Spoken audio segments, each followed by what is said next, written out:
3 hours. 3 hours? No, it's going to take 1.5 hours at the most, but we'll split it up. So,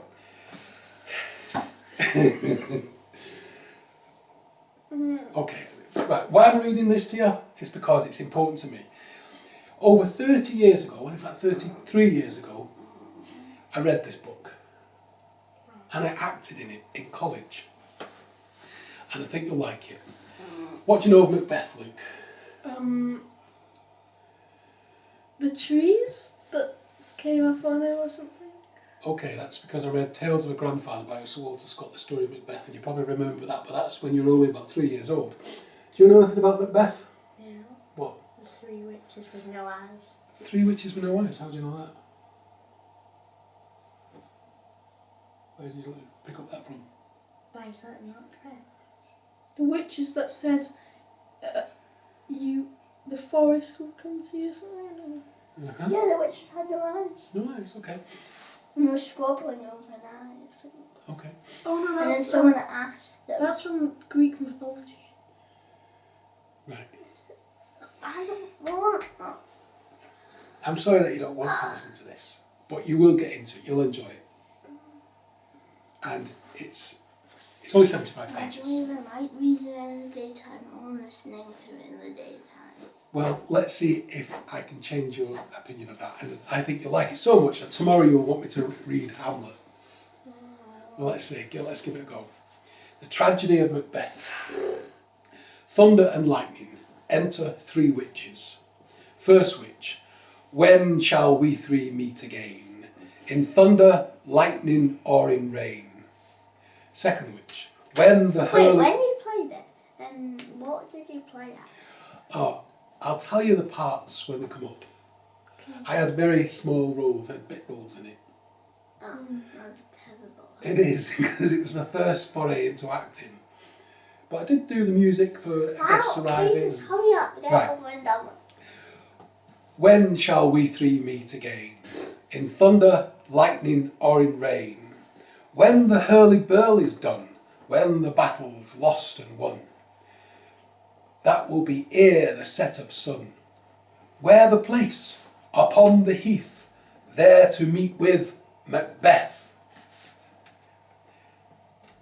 I come, Grimalkin. Grimalkin. I never knew she was called Grimalkin. I come, Grimalkin. Second witch. Padlock's call. Third witch. I know. All together.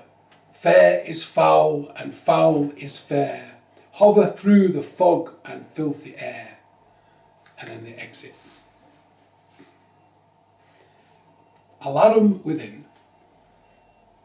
Enter Duncan, Malcolm, Donalbain, Lennox with attendants, meeting a bleeding captain. King Duncan. What bloody man is that? He can report, as seemeth by his plight, of the revolt, the newest state. Malcolm. This is the sergeant who, like a good and hardy soldier, fought gainst my captivity. Hail, brave friend. Say to the king the knowledge of the broil as thou didst leave it. Captain. Doubtful it stood. As 2 spent swimmers that do cling together and choke their art. The merciless MacDonald, worthy to be a rebel, for to that the multiplying villainies of nature do swarm upon him. From the western isles of Kerns and Galaglasses is supplied, and fortune on his damned quarry smiling showed like a rebel's whore, but all's too weak for brave Macbeth. Well, he deserves that name. Disdaining fortune. Wait, it's a man. Yeah. Macbeth is a man. Disdaining fortune with his brandished steel, which smoked with bloody execution like Valor's minion, carved out his passage till he faced the slave, which never shook hands nor bade farewell to him till he unseamed him from the nave to the chops and fixed his head upon our battlements. King I Duncan. remember Macbeth. It's the one where, maybe I'm thinking of Hamlet. No, I'm thinking of Hamlet. When, like, Macbeth tries to kill Duncan, like, in his sleep while Duncan's sleeping, and then that's when No, it's they pretend that the Hamlet. two guards kill him. Yeah, I think you might be right. No, it's It Hamlet. might not be right in the name, but right in the scene. No, it's Hamlet. Okay.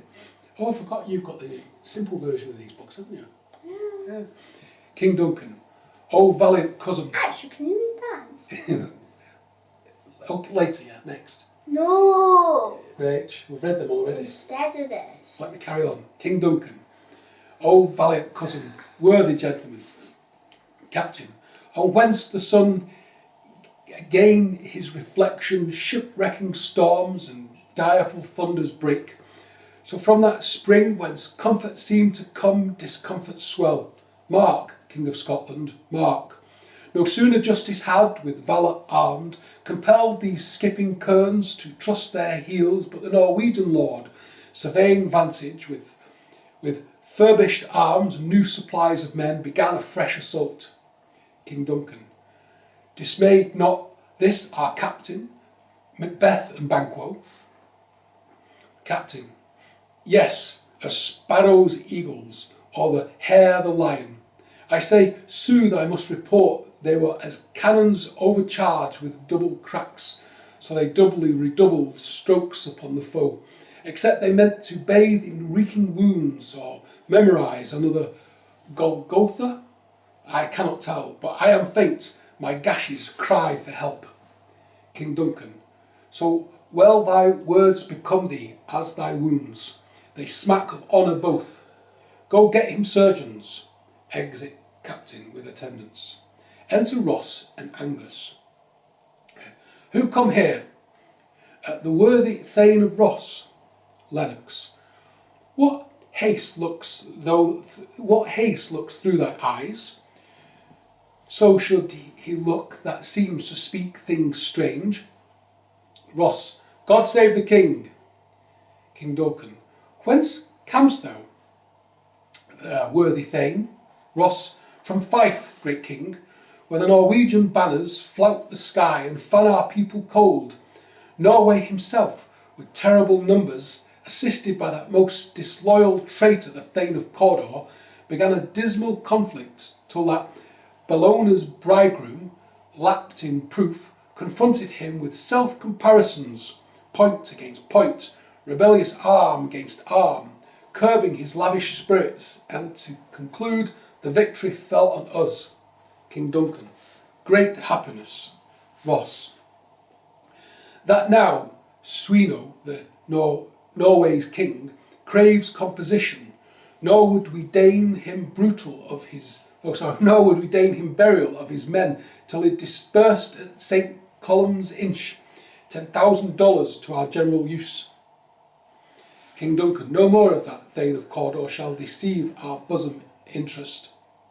Oh, no more that Thane of Cawdor shall deceive our bosom interest. Go pronounce his present death, and with his former title greet Macbeth. Ross. I'll see it done. King Duncan. What he hath lost, noble Macbeth has won. Exit. Thunder.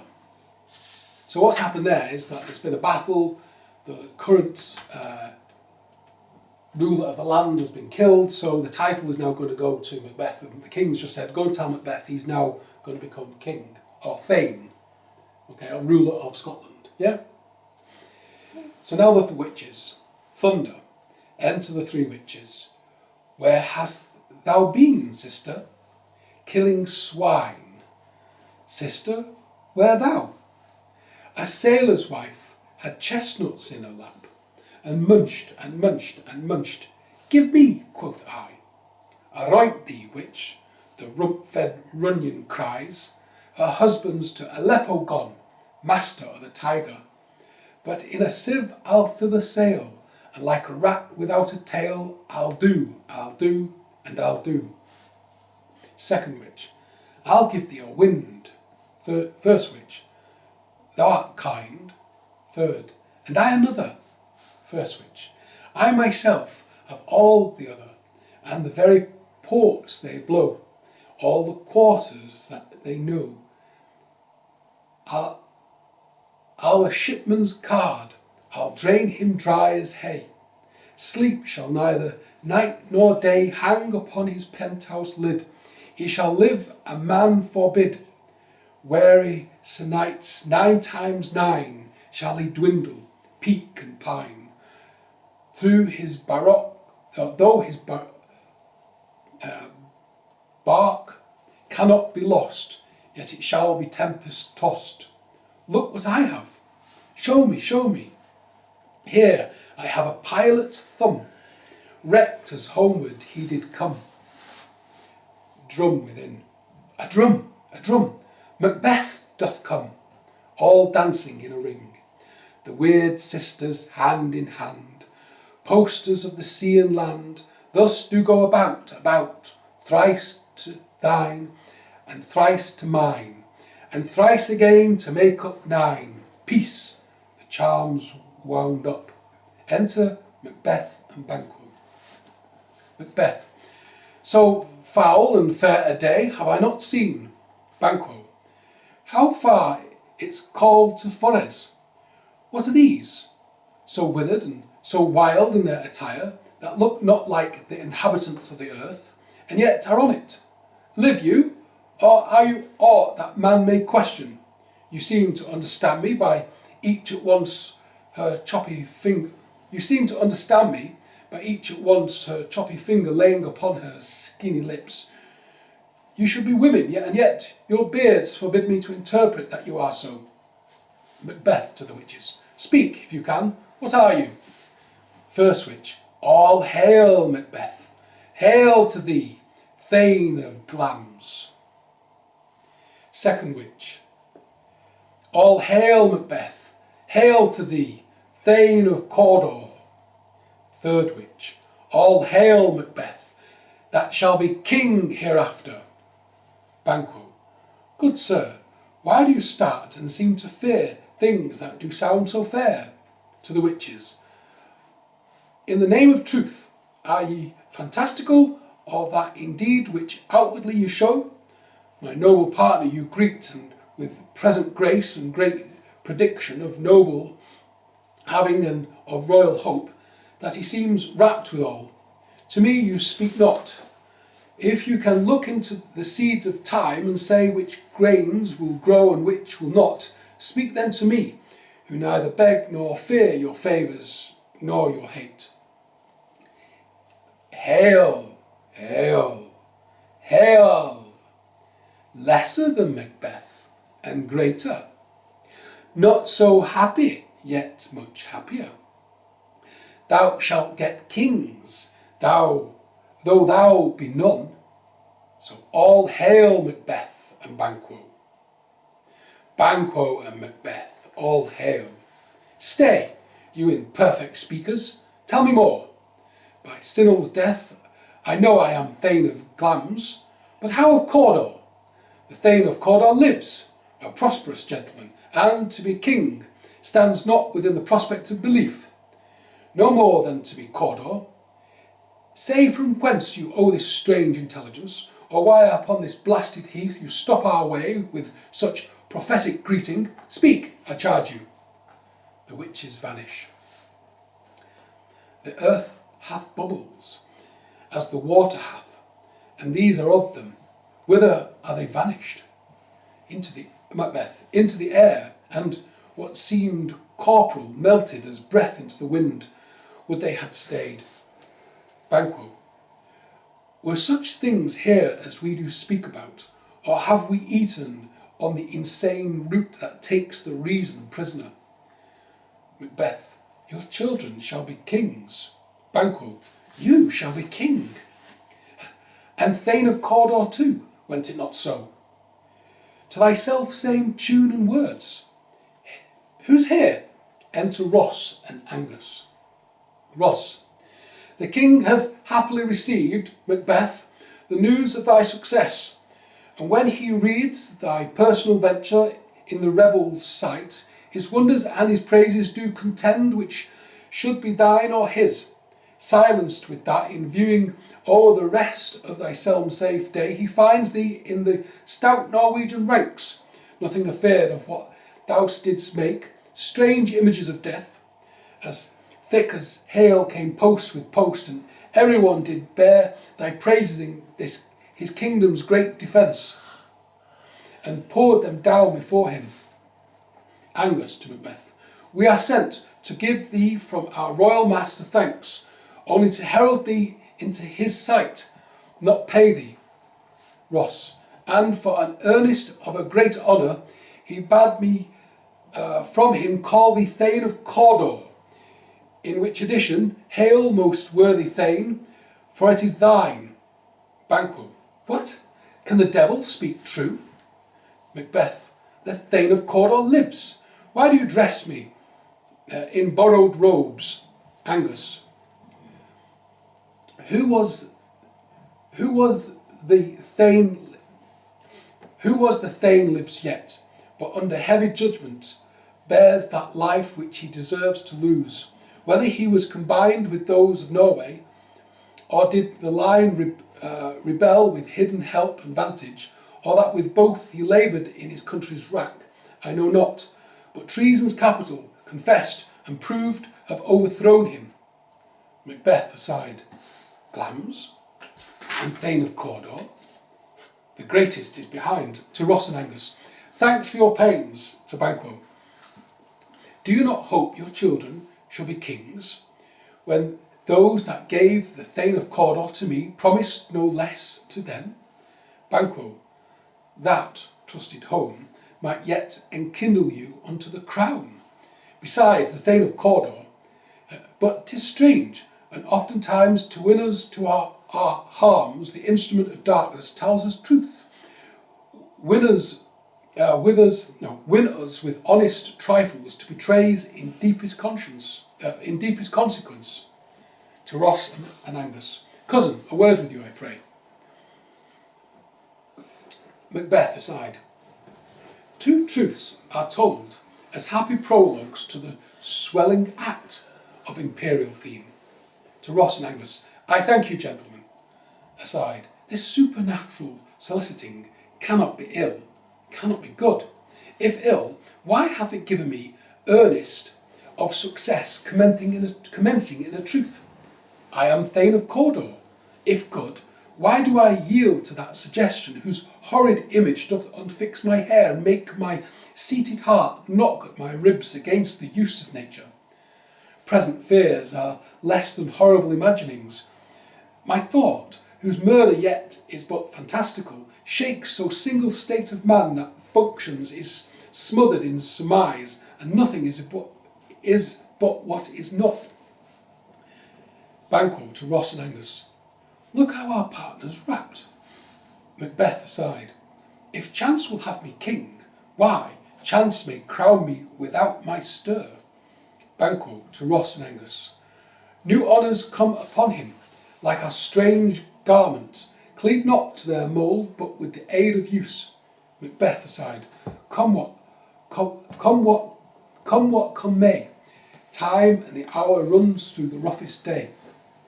Banquo, worthy Macbeth, we stay upon your leisure. Macbeth, give me your favour, my dull brain was wrought with things forgotten. To Ross and Angus, kind gentlemen, your pains are registered with every day I turn the leaf to read them. Let us towards the king. Aside to Banquo, think upon what hath chanced, and at more time, the interim having weighed it, let us speak our free hearts each to other. Banquo, very gladly. Macbeth, till then enough. To Ross and Angus, come, friends. Exit. Flourish. Enter King Duncan, Lennox, Malcolm, Donalbain, and attendants. King Duncan, is execution done on Cawdor? Are not those in commission yet returned? Malcolm, my liege, they are not yet come back, but I have spoken with one that saw him die, who did report that, very frankly, he confessed his treasons, imploring your highness's pardon, and set forth a deep repentance. Nothing in his life became him like the leaving it. He died as one that had been studied in his death to throw away the dearest thing he owed as 'twere a careless trifle. King Duncan. There's no art to find the man's construction in the face. He was a gentleman on whom I built an absolute trust. Enter Macbeth, Banquo, Ross, and Angus. To Macbeth. Ah, worthy cousin, the sin of my ingratitude even now was heavy on me. Thou art so far before that swiftest wing of recompense is slow to overtake thee. Wouldst thou hadst less deserved, that the proportion both of thanks and payment might have been mine.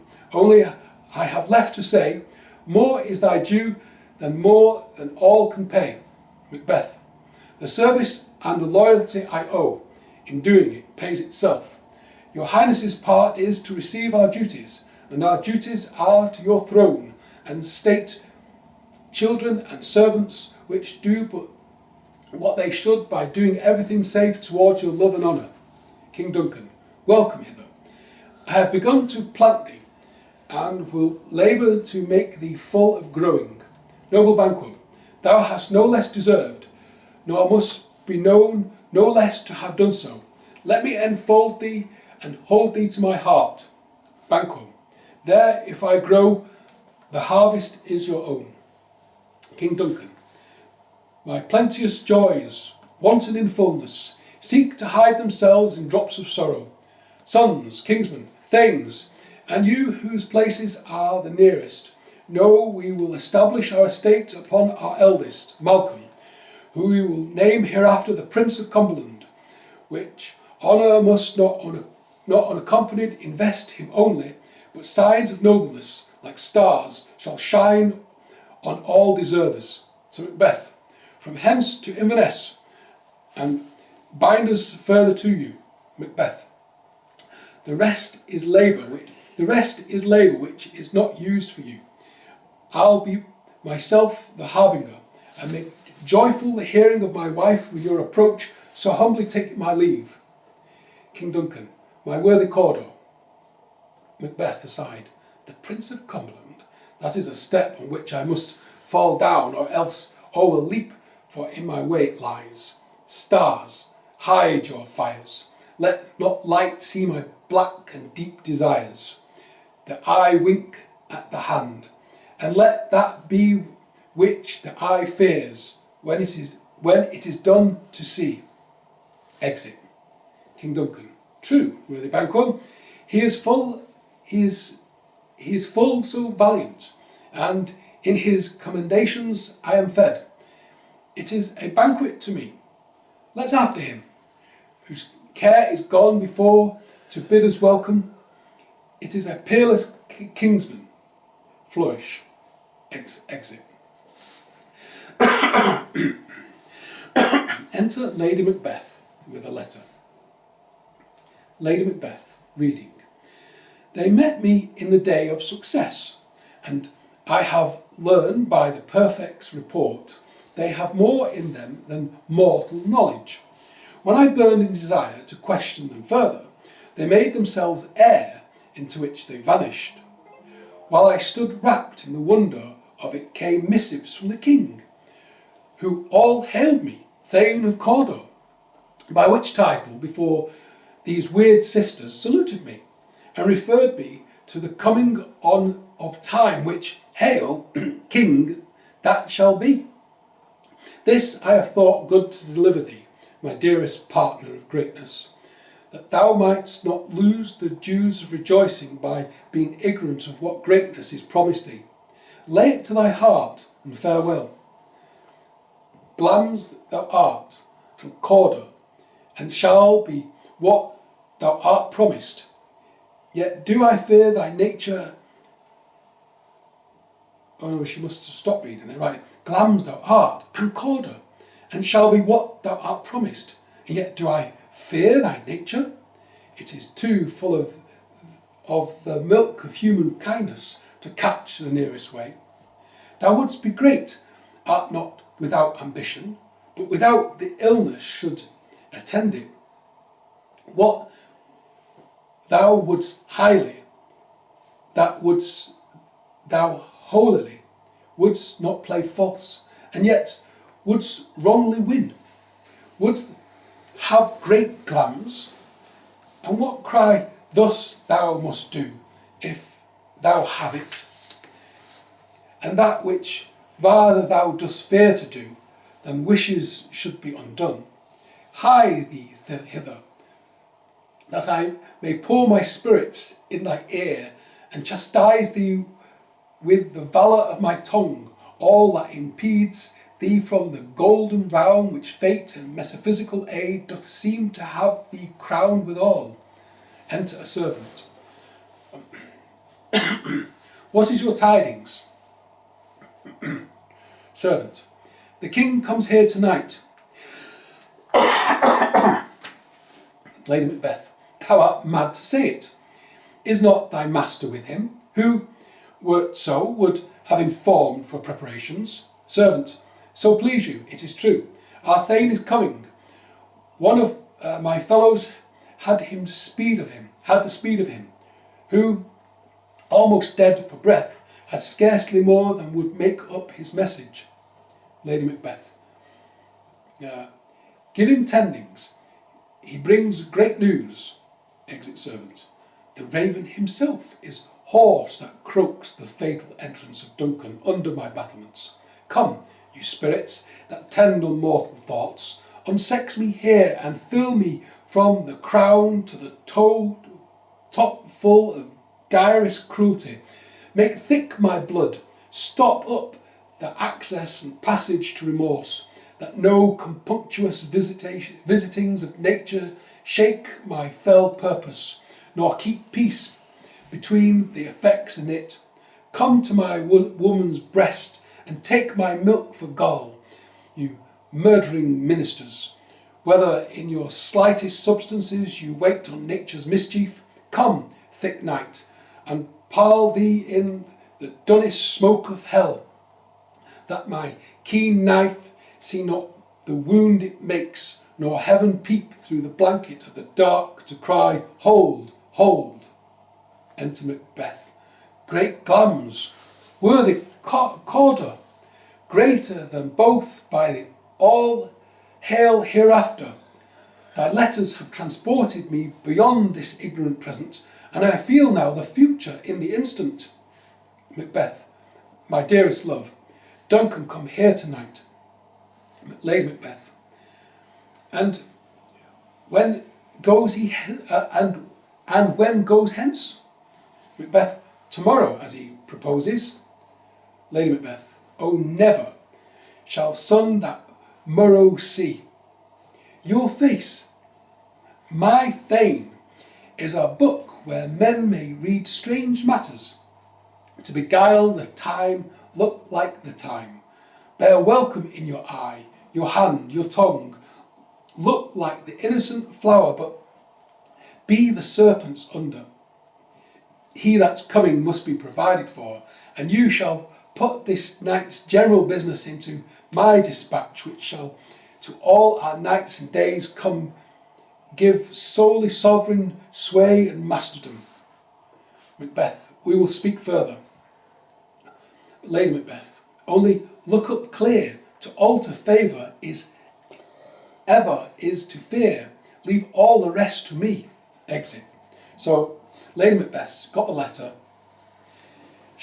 Macbeth told her about the witches.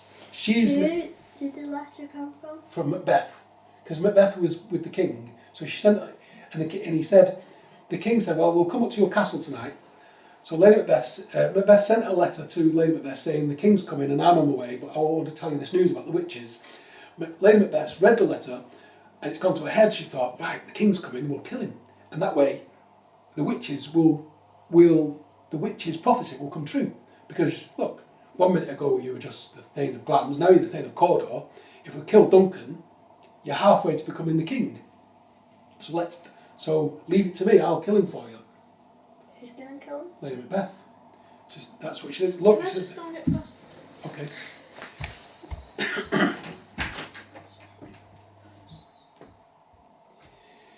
Right, so now. Hot boys and torches. Enter King Duncan Malcolm, Donalbain, Banquo, Lennox, Macduff, Ross, Angus and attendants. King Duncan. The castle hath at Pleasance. What's up here? Huh. What are you doing? What was all that about? Planting. King Duncan. This castle hath a pleasant seat. The air nimbly and sweetly resembles itself unto our gentle senses. Banquo. This guest of summer, the temple haunting martlet, does approve by his loved masonry that the heaven's breath smells wooingly here. No jutter, frieze, buttress, nor coign of vantage, but this bird hath made his pendant bed and procreant cradle, where they most breed and haunt. I have observed the air is delicate. Enter Lady Macbeth. I just want to point out there, when I'm reading, even though it rhymes, you know, you're probably taught at school that you're supposed to go rhymes at the end, and you're supposed to like make it go up. Like, see our honoured hostess. The love that follows sometimes is our trouble. You know, you're almost told you have to put your stress on the end. But even though it's the end, even though it's a poem, it carries. It doesn't stop. It's just reading it like you would do a normal text. Right, so King Duncan. See, our honoured hostess. The love that follows us sometimes is our trouble, which still we thank as love. Herein I teach you how you shall bid God yield us for your pains and thank us for your trouble. Lady Macbeth. All our service in every point twice done, and then done double. Were poor and single business to contend against those honoured deep and broad wherewith your majesty loads our house, for those of old and the late dignities heaped up to them, with rest your hermits. Now we rest your hermits. What hermits? People who live in solitary. What solitary? Solitary on their own, who don't, they shun society. King Duncan. What Where- does shun mean? Avoid. King Duncan. Where's the Thane of Cawdor? We coursed him at the heels, and had our purpose to be his purveyor, but he rides well, and his great love, sharp as his spur, hath holped him to his home before us. Fair and noble hostess, we are your guests tonight. Lady Macbeth. Your servants ever have themselves, and what is theirs in count to make their audit at your highness's pleasure, still to return your own. King Duncan. Give me your hand, conduct me to mine host. We love him highly, and shall continue our graces towards him. By your leave, hostess, exit. Hot boys, torches. Excuse me. Enter a sewer, and divers servants with dishes and service over the stage. Then enter Macbeth. Macbeth. If it were done when 'tis done, then 'twere well it were done quickly. If thy assassination could trammel up the consequence, and catch with his success, that but this blow might be. So he's now just to give you a catch here. This is Macbeth thinking about how he's going to kill Duncan. If it were done when 'tis done, then 'twere well it were done quickly. If the assassination could trammel up the consequence, and catch with his success, that but this blow might be the be-all and the end-all here. But here, upon this bank and shoal of time, we jump the life to come. But in these cases, we still have judgment here, that we but teach bloody instruments, that we but teach bloody instructions, which, being taught, return to plague the inventor. This even-handed justice commends thy ingredients of our poison chalice to our own lips. He's here in double trust. First, as I am his kinsman and his subject, strong both against the deed, then, as the host who should against his murderer shut the door, not bear the knife myself.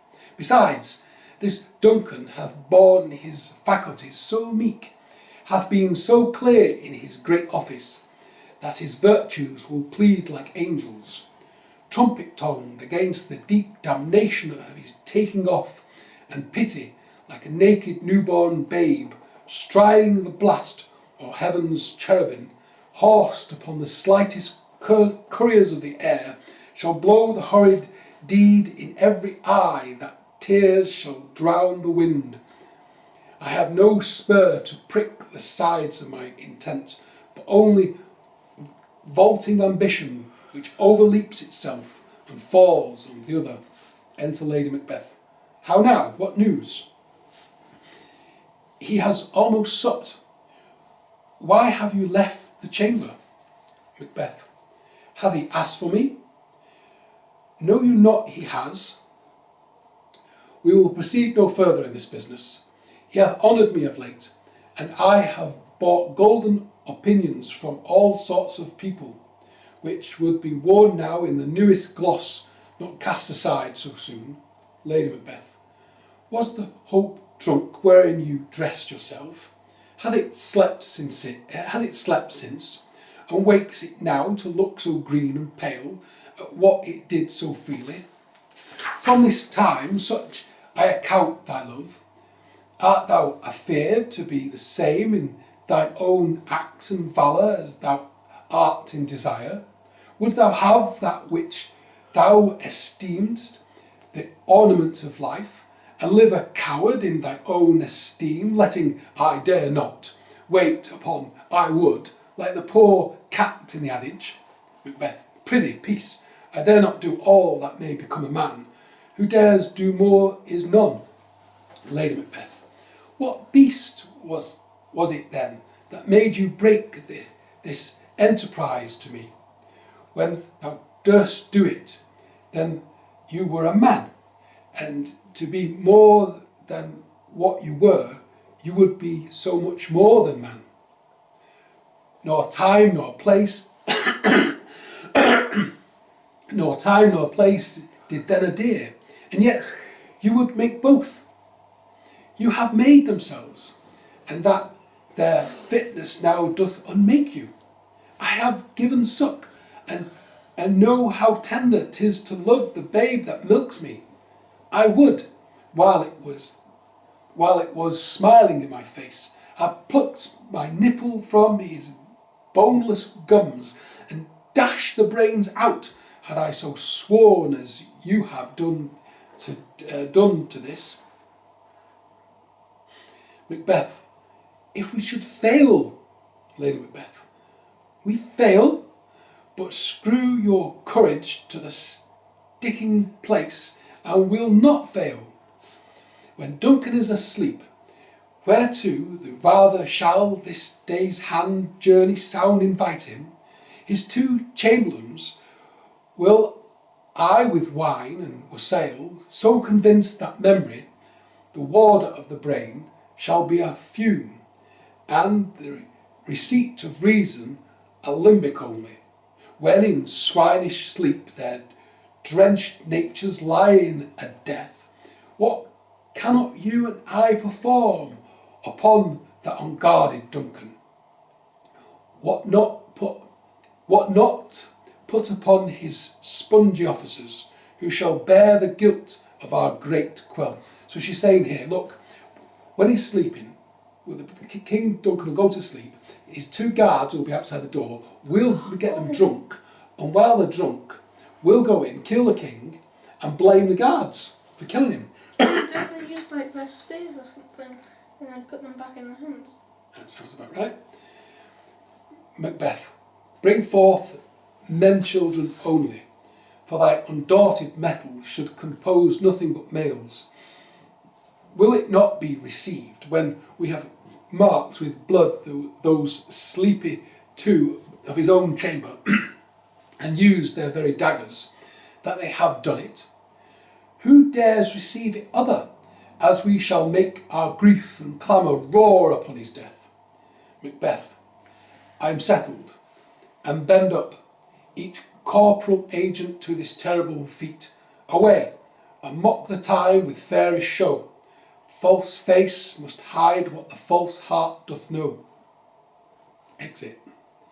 Enter Banquo and Fleance with a torch before him. Banquo. How goes the night, boy? Fleance. The moon is down. I have not heard the clock. Banquo. And she goes down at 12. Can I just have a drink of your water? Look, have you got any left?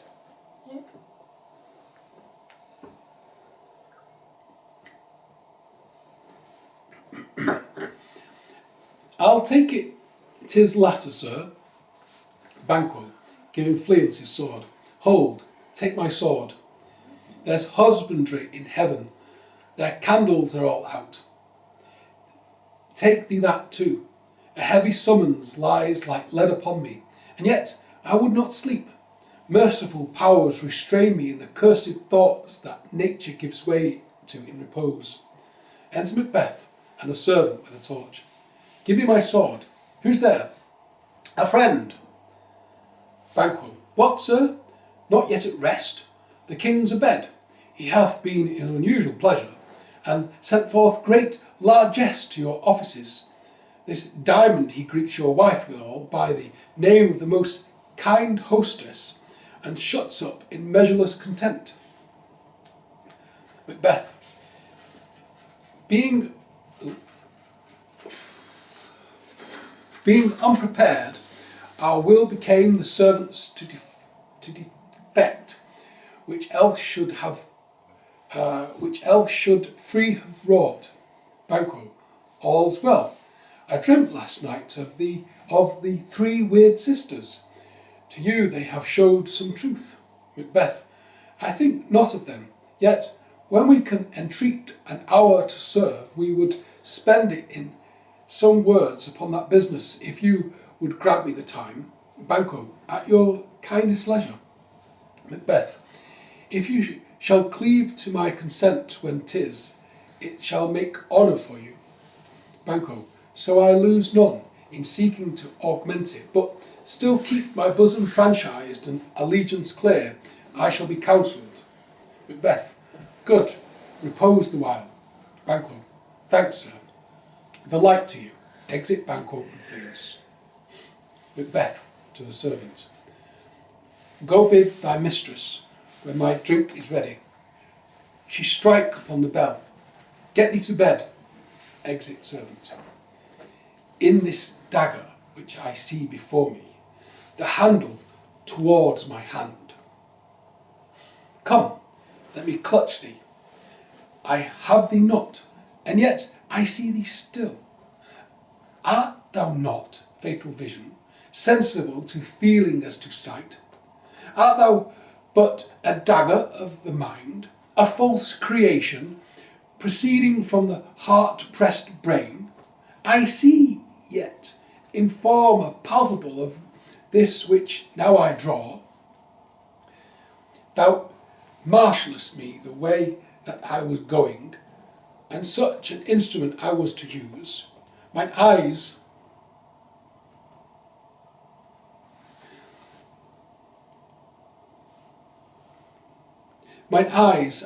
are made the fools of the other senses, or else worth all the rest. I see thee still, and on thy blade and dungeons gouts of blood, which was not so before. There's no such thing. It is the bloody business which informs thus to mine eyes. Now o'er the one half world nature nature seems dead. I'll stop in a while, Rachel.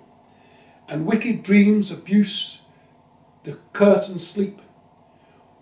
Witchcraft celebrates pale Hecate's offerings, and withered murdered, alarmed by his sentinel the wolf, whose howls his watch, thus with his stealthy pace, with Tarquin's ravishing strides, towards his design moves like a ghost. Thou sure and firm set earth, hear not my steps which way they walk, for fear thy very stones prate of my whereabout, and take the present horror from the time which now suits with it. While I threat, he lives.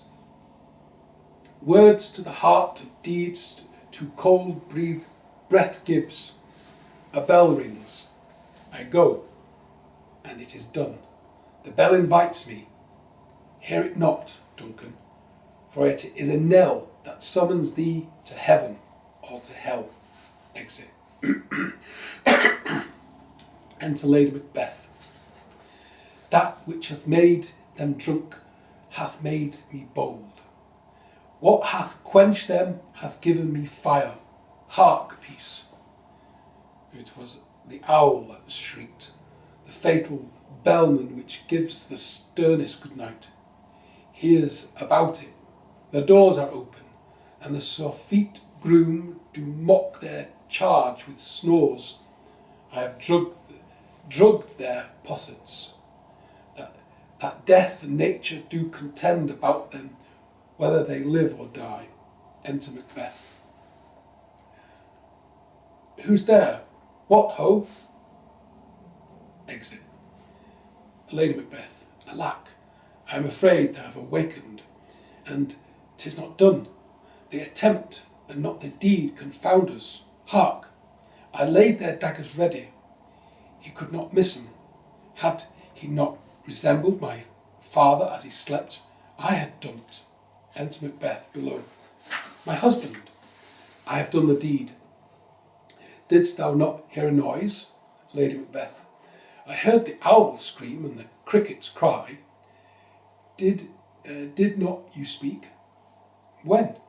Now, as I descended. Aye. Hark, who lies in the second chamber? Donalbain, looking at his hands. This is a sorry sight. What happened? They think somebody's may have heard them. Lady Macbeth, a foolish thought to say a sorry sight. Macbeth, there's one did laugh in sleep, and one cried murder. That they did wake each other. I stood and heard them, but they did say their prayers and address them again to sleep. Lady Macbeth, they are two lodged together. Macbeth, one cried, God bless, and amen, the other. As they had seen me with these hangman's hands, listening their fear, I could not say amen, when they did say, God bless. Lady Macbeth, consider it not so deeply. Macbeth, but wherefore could not I pronounce amen? I had most need of blessing, and amen stuck in my throat. Lady Macbeth, these deeds must not be thought after these ways, so it will make us mad. Macbeth, methought I heard a voice cry, sleep no more, Macbeth does murder sleep. The innocent sleep, sleep that knits up the ravelled sleeve of care, the death of each day's life, sore labour's bath, balm of hurt mind, great nature's second course, chief nourisher in life's feast. What do you mean? Still it cried, sleep no more, to all the house.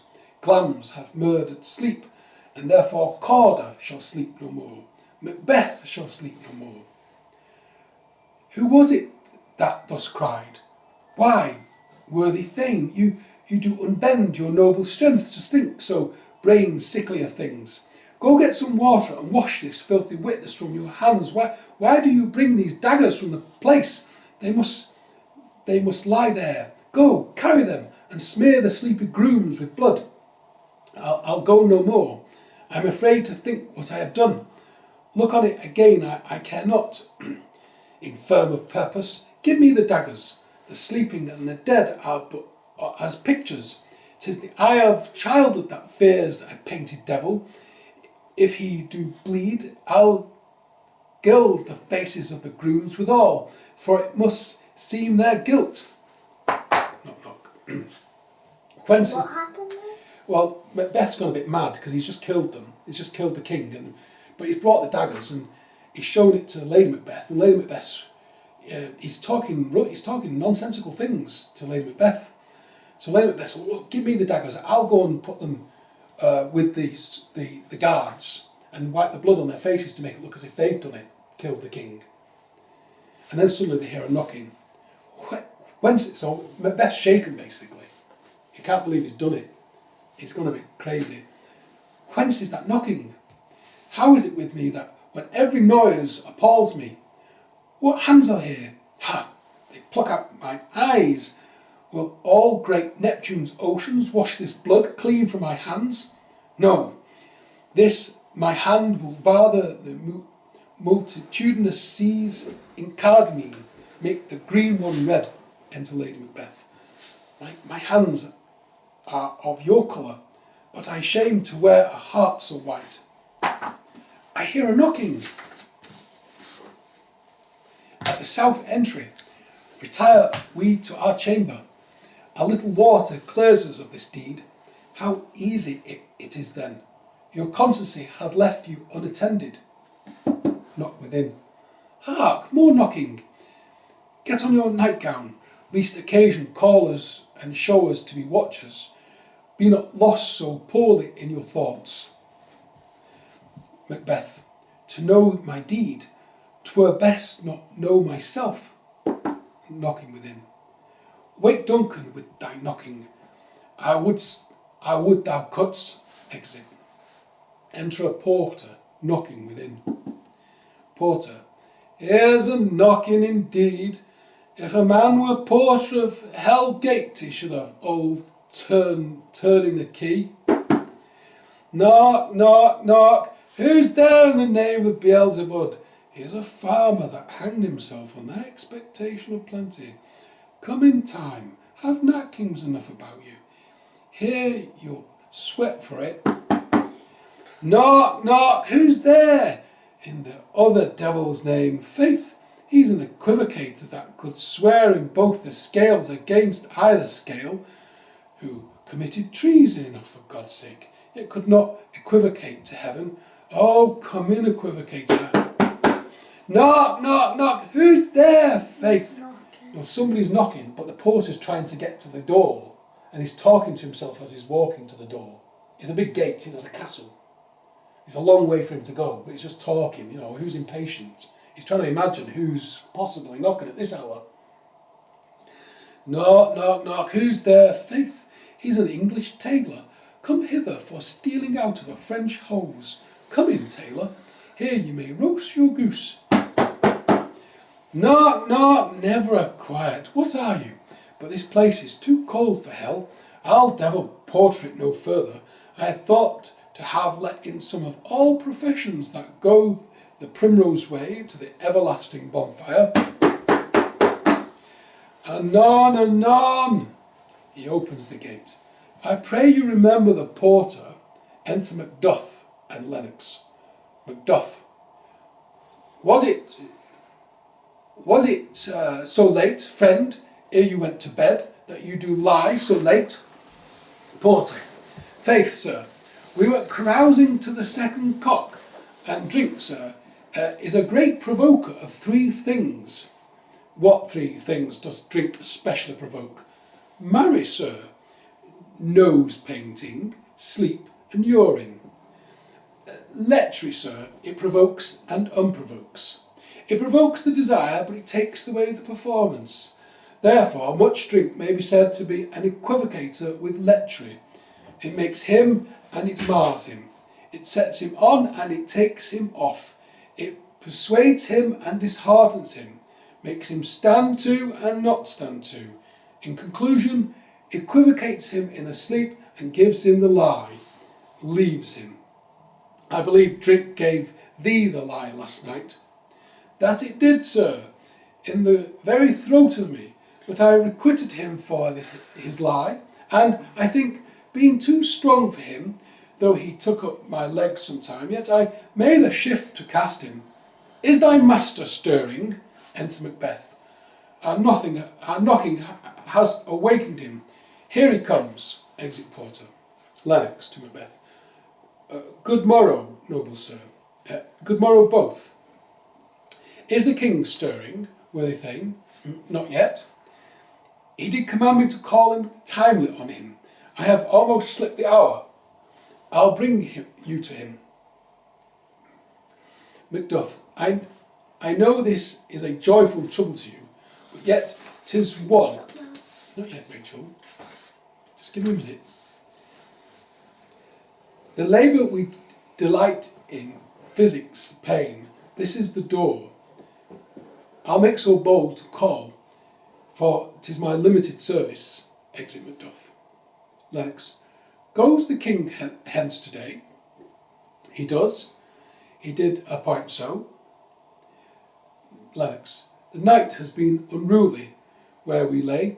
Our chimneys were blown down, and, as they say, lamenting heard in the air strange screams of death, and prophesying with accents terrible of dire combustions and confused events new hatched to thy woeful time. The obscure bird clamoured the lifelong night. Some say the earth was feverous and did shake. 'Twas a rough night. My young remembrance cannot parallel a fellow to it. Enter Macduff. A horror, oh horror, horror. Tongue nor heart cannot conceive, nor name thee. Macbeth and Lennox. What's the matter? Confusion now hath made his masterpiece. Most sacrilegious murder hath broke ope the Lord's appointed temple, and stole thence the life of thy building. What is it you say? The life? Mean you his majesty? Macduff. Approach the chamber and destroy your sight with a new Gorgon. Do not bid me speak. See, and then speak yourselves. Exit Macbeth and Lennox. Awake, awake! Ring the alarm bell. Murder and treason. Banquo and Donalbain, Malcolm, awake! Shake off this downy sleep, death's counterfeit, and look upon death itself. Up, up, and see the great doom's image. Malcolm, Banquo, as from your graves, rise up, and walk the sprites to countenance this horror. Bell rings, enter Lady Macbeth. What's this business, that such a hideous trumpet calls to parley the sleepers of this house? Speak, speak. O gentle lady, 'tis not for you to hear what I can speak. The repetition in a woman's ear would murder as it fell. Enter Banquo. Oh, Banquo, Banquo, our royal master's murdered. Woe, alas, oh, this is Lady Macbeth. Woe, alas, what, in our house? Banquo, too cruel anywhere. Dear Duff, I prithee contradict thyself, and say it is not so. Enter Macbeth, Lennox, and Ross. Macbeth, had I but died an hour before this chance, I had lived a blessed time. For from this instant there is nothing serious in mortality. All is but toys. Renown and grace is dead. The wine of life is drawn, and the mere lees is left the vault to brag of. Enter Malcolm and Donalbain. What is amiss? You are, and do not know it, the spring, the head, the fountain of your blood is stopped. The very source of it is stopped. Macduff, your royal father's murdered. Malcolm. Oh, by whom? Lennox. Those of his chamber, as it seemed, hath done it. Their hands and faces were all badged with blood. So were their daggers, which, unwiped, we found upon their pillows. They stared and were distracted. No man's life was to be trusted with them. Macbeth. Oh, yet I do repent me of my fury that I killed them. Wherefore did you so? Who can be wise, amazed, tempted and furious, loyal and neutral in a moment? No man. Thy expedition of my violence, love outran the pauser, reason. Here lay Duncan, his silver skin laced with his golden blood, and his gashed stabs looked like a breacher in nature for ruin's wasteful entrance. There the murderers, steeped in colours of their trade, their daggers unmanly breached with gore, who could refrain that had a heart to love, and in that courage to make love's known? Lady Macbeth. Help me hence, ho! Macduff looked to the lady. Malcolm aside. Why do we hold our tongues, that most may claim this argument for ours? Donald Blaine to Malcolm. What should be spoken here, where our fates, hid in an aguirre hole, may rush and seize us? Let's away, our tears are not yet brewed. Malcolm aside to Duncan. Nor our strongest sorrow upon the foot of motion. Banquo. Look to the lady. Exit Lady Macbeth attended. And when we have our naked frailties hid, that suffer in exposure, let us meet and question this most bloody piece of work, to know it further. Fears and scruples shake us. In the great hand of God I stand, and thence against the undivulged pretence I fight of treasonous malice. Macduff. And I so all. I'll stop in a second, Rach. Just two more pages. Macbeth. Let's briefly put on manly readiness and meet in the hall together. All well contended. Exit all but Malcolm and Donald Blaine. Malcolm. What will you do? Let's not consort with them. To show an unfelt sorrow is an offence which false man does easy. I'll to England. Donald Blaine. To Ireland I. Our separate fortune shall keep us both the safer. Where we are, there's daggers in men's smiles. The nearer in blood, the nearer bloody. Malcolm. This murderous shaft that shot hath not yet lighted, and our safest way is to avoid the aim. Therefore to horse, and let us not be dainty of leave taking, but shift away. There's warrant in that theft, which steals itself when there's no mercy left. Enter Ross with an old man. 70 I can remember well, within the volume of which time I have seen hours dreadful and things strange, but this sore night hath trifled former knowings. Ross. Ha, good father, thou seest the heavens as troubled with man's act, threatens his bloody stage. By the clock 'tis day, and yet dark night strangles the travelling lamp. It's night's predominance, or the day's shame, that darkness does the face of earth and tomb when living light should kiss it. Old man. 'Tis unnatural, even like the deed that's done. On Tuesday last, a falcon, towering in a pride of place, was by a mousing owl hawked at and killed. Ross. And Duncan's horses are things most strange and certain, bounteous and swift. The minions of their race turned wild in nature, broke their stalls, flung out, contending against obedience as they would, make war with mankind. Old man. 'Tis said they ate each other. Ross. They did so. They ate each other? I'm not sure, Rachel. To the amazement of my eyes that looked on it, enter Macduff. Here comes the good Macduff. How goes the world, sir? Why, see you not? It's known who did this more than bloody deed. Macduff. Those that Macbeth has slain. So they know it's Macbeth. How? Because it just doesn't stack up that his own servants would kill him. Alas the day, what good could they pretend? Macduff. They were suborned, Malcolm and Doblain. The king's 2 sons are stolen away and fled, which puts upon them suspicion of the deed. Gainst nature still, thrifeless ambition, that will raven up thy own life's means. Actually, no, they don't think it's Macbeth. They think it's the sons, because they fled. The king's sons have fled to England and Ireland. Why? Yeah, because to avoid, so that they don't get killed as well, because they're the next in line to the throne. Gainst nature still, thriftless ambition that will raven up thine own life's means. Then 'tis most like the sovereignty will fall upon Macbeth. Macduff. He is already named and gone to Scone to be invested. Where is Duncan's body? Carried to Cornkill, the sacred storehouse of his predecessors and guardian of their bones. Will you to Scone? Scone is Scone Palace. That's where the kings are crowned. No, cousin, I'll to Fife. Well, I will thither. Macduff. Well, may you see things well done there. Adieu. Least our old robes sit easier than our new. Farewell, father, old man. God's benison go with you, and with those that would make good of bad, and friends of foes. So that's the first 2 chapters. Which one are you? I can't remember. It's a long time ago. Can I have a packet crisp? Did you have to say that?